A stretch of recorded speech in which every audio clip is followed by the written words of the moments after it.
lapas naman tayo dito. Lapasan natin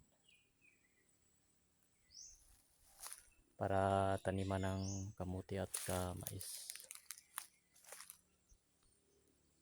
Okay. So malawak siya, tapos na yung hagabas,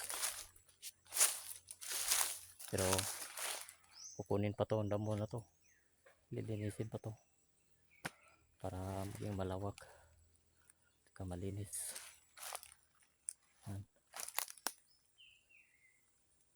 Laki na siya, lawak na siya tingnan pag wala na yan.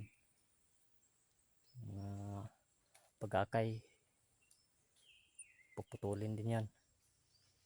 Pag-akay na yan, maliliit na parang kawayan yan, para hindi masagabal sa tanim natin.